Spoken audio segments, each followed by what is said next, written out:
There is a root cellar in Holmes County, Ohio that has not been empty in 47 years. Not in February when the ground is frozen 3 feet deep and the nearest grocery store is 12 miles away, on roads that are sometimes impassable. Not in March when the previous year's harvest is nearly exhausted, and the new season is 6 weeks from planting. Not once in 47 consecutive years. The family that uses it does not have a generator. They do not have a chest freezer. They do not have a subscription to a meal delivery service. They have a hole in the ground, a set of techniques that predate refrigeration by 4,000 years, and the disciplined practice of building their food reserve every autumn so that the darkest months of winter are the months their table is most fully stocked. The average American household has approximately 3 days of food on hand at any given time. 3 days. The supply chain studies conducted after the 2020 disruptions confirmed this. 3 days between the average American family and an empty refrigerator if the supply chain stops moving. The Holmes County family has 12 months of food reserve at all times, not because they are preppers or survivalists or expecting catastrophe. Because building the winter reserve is what you do in autumn. It is what their grandparents did. It is what every family in every civilization that lived through winter did for 10,000 years. Before refrigerated transport and 24-hour grocery stores made the practice seem unnecessary. The practice was never unnecessary. It was temporarily replaceable. And the replacement, the just-in-time global food supply chain, has demonstrated in the last 5 years with increasing frequency that it is not as reliable as the marketing suggested. Empty shelves in February 2021. Baby formula shortages in 2022. Egg supply disruptions in 2023. Supply chain failures that the Holmes County family read about in the newspaper, while eating from a root cellar that has not been empty in 47 years. This video is about the specific techniques the Amish use to build and maintain a 12-month food reserve without electricity, without commercial preservatives, without a commercial cold chain, and without any infrastructure that did not exist in 1887. Techniques that the food processing and storage industry spent decades making seem primitive and unsafe, while building a $340 billion market for the commercial alternatives. Techniques that have been validated by 4,000 years of continuous use across every climate zone in the temperate world. Techniques that the Holmes County family practices every autumn as naturally as planting the garden in spring. Let me start with the root cellar itself, because it is the foundation of everything else. And because most Americans who have heard the term think of it as a dirt-floored hole in the ground that smells like mold. The Holmes County root cellar is not that. It is a precisely engineered passive refrigeration system that uses the same ground temperature physics described in the EarthTube video to maintain a storage environment of 32 to 40 degrees Fahrenheit year-round without any mechanical assistance. The same ground that stays at 55 degrees at 6 feet of depth in summer stays cold enough for root vegetable storage in winter, because at shallower depths, 2 to 4 feet, the ground temperature fluctuates seasonally, while remaining below the temperature at which most vegetables deteriorate rapidly. Correctly built root cellar at the right depth for its climate maintains the specific temperature window that root vegetables, cured squashes, apples, and fermented products require for maximum storage life. The Holmes County root cellar is built into the north-facing slope of a hillside, the standard Amish construction approach. The north exposure means the cellar entrance never receives direct sunlight that would warm the interior. Hillside construction provides thermal mass without the waterproofing challenges of a fully buried structure. The interior walls are stone, which provides additional thermal mass and humidity regulation.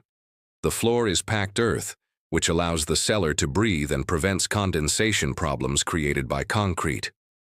The ventilation system consists of 2 pipes, one low for cold air intake and one high for warm air exhaust.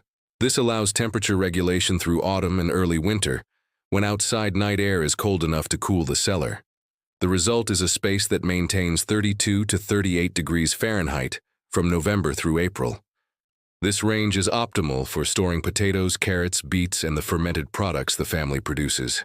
It is the commercial refrigerator temperature range maintained passively by the earth for $0 per month. The construction cost was approximately $800 in materials when it was built 47 years ago. A family using this for 47 years has paid between $32 and $85 per year for that infrastructure. Commercial refrigeration costs approximately $400 to $600 per year in electricity alone. The root cellar is 1/10 the cost of the commercial alternative and requires no electricity to function. Now let me describe the specific preservation techniques that fill the cellar in autumn and provide the 12-month reserve.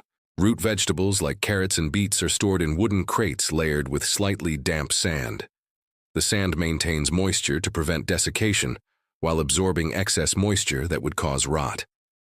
Carrots stored this way stay crisp and nutritious for 6 to 8 months with no preservatives. Potatoes require darkness to prevent greening and slightly warmer temperatures, ideally 38 to 40 degrees. The family has not purchased a potato in a single year of the 47 years the cellar has been operating. Winter squash curing and storage. Butternut, acorn, Hubbard, and the long-keeping varieties of winter squash require curing before storage. Curing means holding the harvested squash at 80 to 85 degrees with good air circulation for 10 to 14 days after harvest. This allows the skin to harden and minor surface wounds to heal, dramatically extending storage life. The Holmes County family cures their squash in the warmest room of the house in early October, before moving them to the root cellar. Cured winter squash stored at 50 to 55 degrees in the root cellar lasts 4 to 6 months. A well-stocked root cellar in early November contains enough cured squash to provide a significant nutritional contribution through March. The Holmes County orchard produces 4 varieties chosen specifically for their storage qualities. These store better than common fresh varieties. Storage varieties have denser flesh and higher acidity that retards browning and softening. They keep from October through March, wrapped individually in newspaper to prevent ethylene gas from ripening adjacent fruit. The family wraps approximately 400 apples each autumn. They press unmarketable fruit into cider. They ferment a portion of the cider into apple cider vinegar for the medicine cabinet. By November, the shelves of the root cellar hold sauerkraut, fermented beets, carrots, green beans, and kimchi-style cabbage. The fermented vegetables last indefinitely. The oldest jar I observed had a date from 3 years prior and was still flavorful. Acidity produced by fermentation is its own preservation mechanism. It requires only the cold and darkness that the root cellar provides. Beans, corn, and grains are dried on the stalk before harvest, then stored in sealed glass jars or metal tins. The family maintains a rolling 2-year reserve of dried goods. If 1 year's harvest is poor, the reserve fills the gap. Water bath canning of tomatoes, fruit preserves, and pickled vegetables supplements the reserve with shelf-stable goods through winter. The equipment is simple and has been in the family for decades. The jars are washed and reused annually, minimizing material costs. A family canning 200 quarts adds significant value to their reserve at a fraction of the cost of grocery store food. The complete autumn preparation at the Holmes County farm involves all of these techniques simultaneously across the 6 weeks, between the first light frost in early October and the first hard freeze in mid-November. The root vegetables are harvested and bedded in sand. The squashes are cured and moved to the cellar. The apples are wrapped and stored. The fermentation crocks are filled with the final autumn vegetables. The dried goods are threshed and jarred. The canning process works through the peak tomato and fruit production of late summer. By mid-November, the root cellar is full and the dry storage is stocked, and the family has 12 months of food security. Built from the summer's work and the autumn's preservation, the labor involved is approximately 40 hours spread across 6 weeks for a household of 4, 10 hours per week for 6 weeks in the busiest preservation season. That is the price of 12 months of food security from food that the family grew, against the alternative, which is 12 months of grocery shopping at approximately $750 per month for a family of 4, totaling $9,000 per year, from a supply chain that has demonstrated in the last 5 years that it is not as reliable as the $9,000 per year suggests. Now I need to tell you about the regulatory history of root cellars and traditional food preservation, because it follows the same pattern.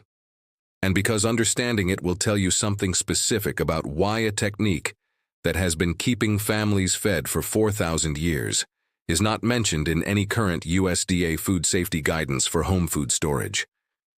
In 1944, the USDA published a comprehensive guide to home food storage that described root cellar construction and root vegetable storage in sand, apple variety selection for storage, and lacto-fermented vegetable production as the standard toolkit for household winter food preparation.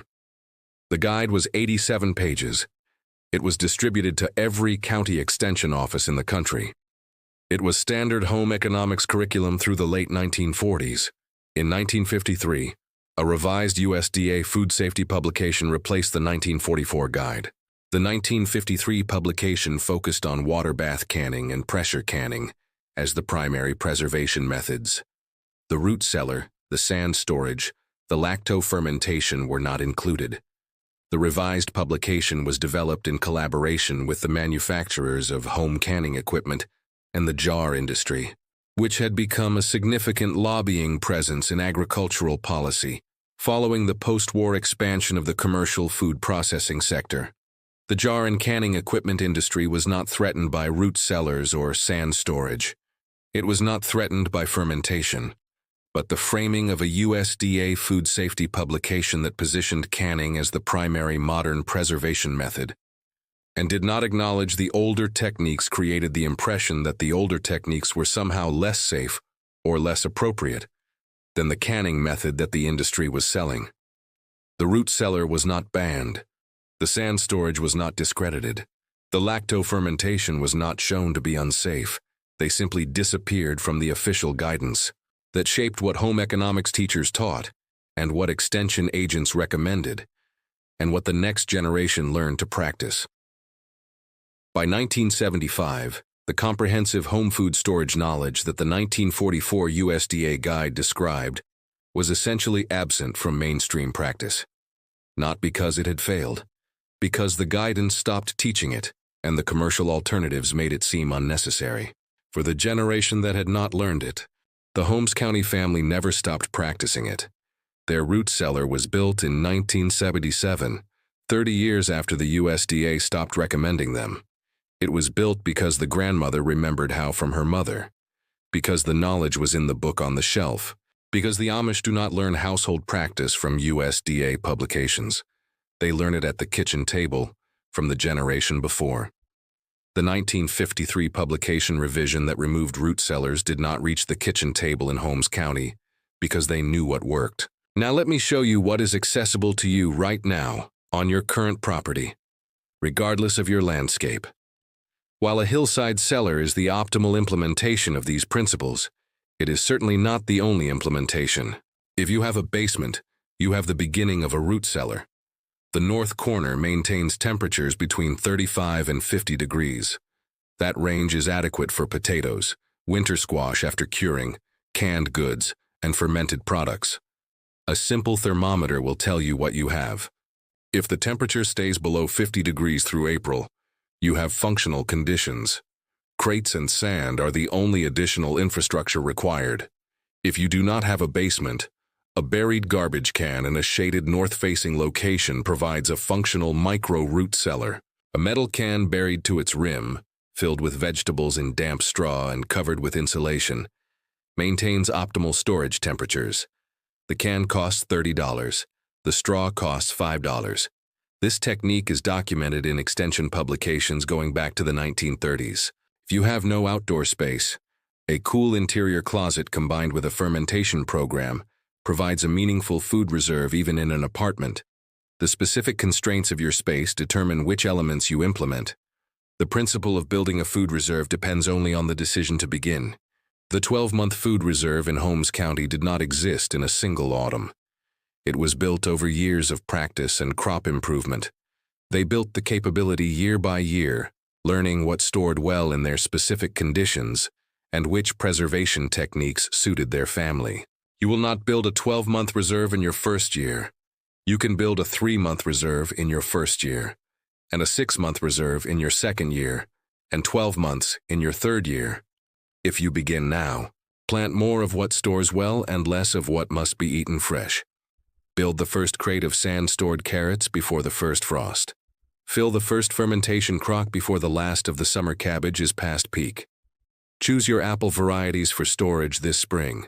Make the decisions that accumulate into a 12-month reserve. Make supply chain disruption a news story you read, rather than a crisis you experience. The Holmes County family reads about supply chain disruptions at the kitchen table next to a root cellar that has not been empty in 47 years. That is not luck.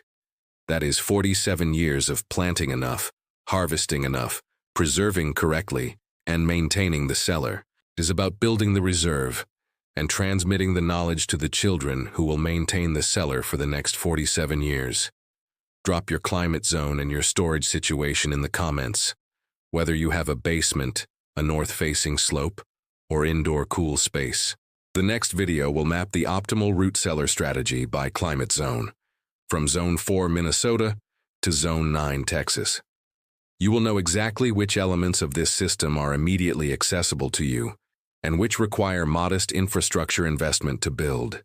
The reserve that keeps the Holmes County family fed through February is built from techniques that adapt to every climate in the temperate United States. The adaptation is what the next video provides. The decision to build the reserve is what this video asks for. Make the decision this autumn. The harvest is coming. The window for preservation is shorter than you think. The root cellar was empty once before the family decided to fill it. They kept filling it every year until the filling became automatic. That is the decision. That is all it takes. Start filling. Now I want to tell you about the specific harvest timing calendar that the Holmes County family maintains in their family book. The harvest calendar is the piece of the system that determines storage success, and that most guides describe incompletely or not at all. The calendar is not based on the first frost date.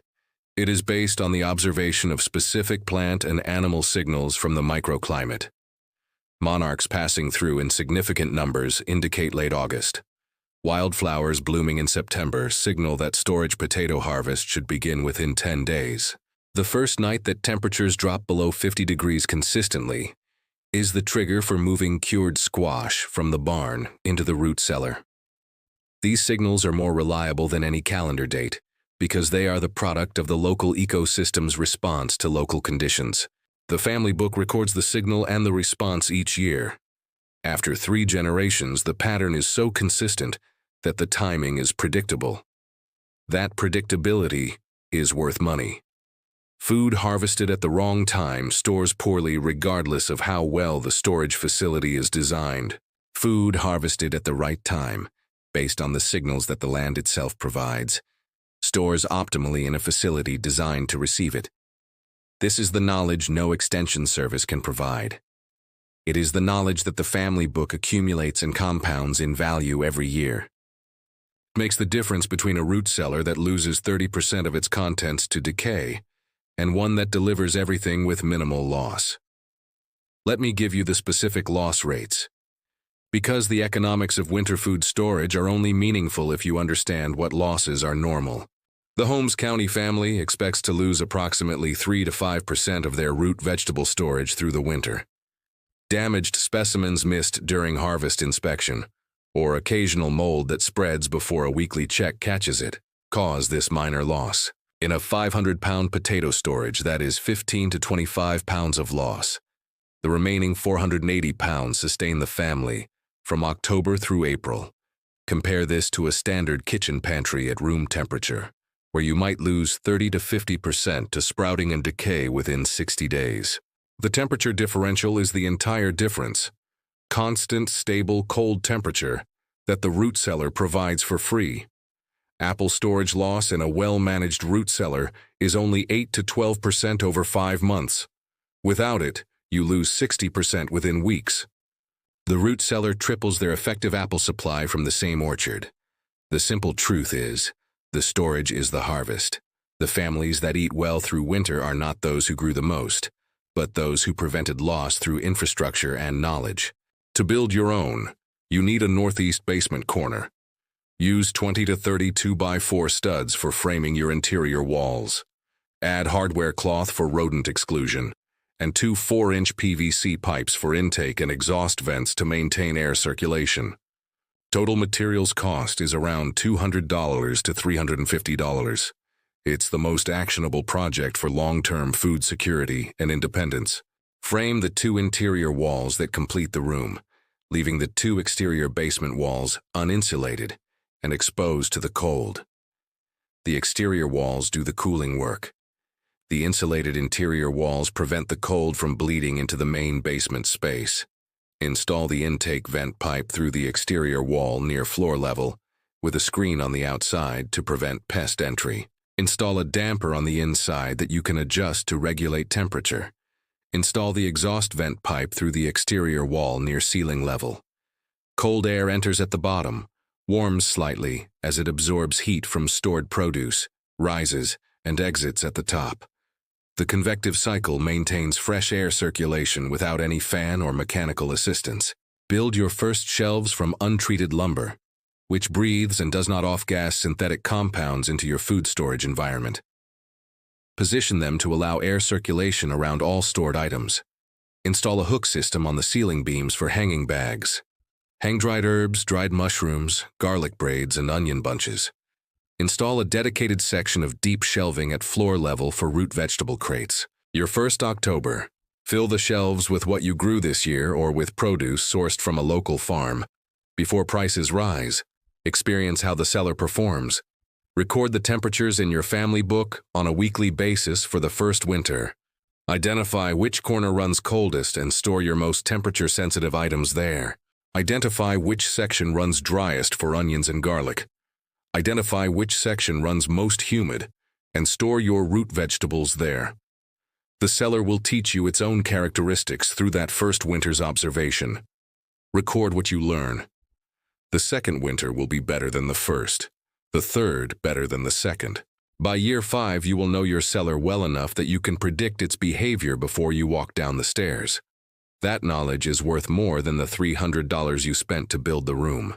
Not because it has a market price, because it is the knowledge that makes the harvest last, and the summer's labor feed the family, through the months when nothing grows. The grocery store charges premium prices for transported produce, while your basement corner maintains the same temperature it has always maintained.